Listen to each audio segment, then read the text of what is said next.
அப்புறம் கங் வந்து யூனிக்கு கொடுக்கறதுக்காக ஸ்பெஷலாக லஞ்ச்லாம் பேக் பண்ணி எடுத்துகிட்டு வந்திருக்காரு.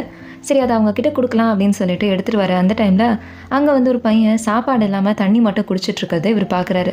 ஸோ அவங்கள விட இவனுக்கு தான் இது தேவை அப்படின்னு சொல்லிட்டு அந்த லஞ்சை அந்த பையன் கிட்ட கொடுத்துறாரு. அவனும் ரொம்ப ஆசையாக வாங்கிக்கிறான். அந்த டைமில் நம்ம கங் வந்து ஹீரோயினை பார்க்குறாரு.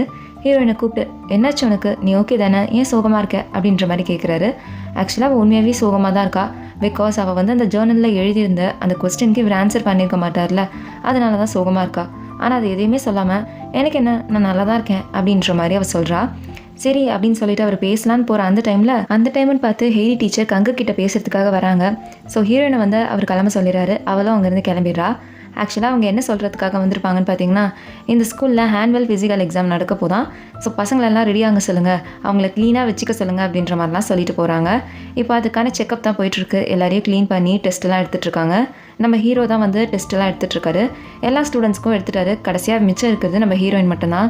அவளுக்கு ரொம்ப ஷையாக இருக்குன்னு சொல்லிட்டு அவள் ஒரு ரூம்குள்ளே போய் மறைஞ்சி உட்காந்துக்கிறா.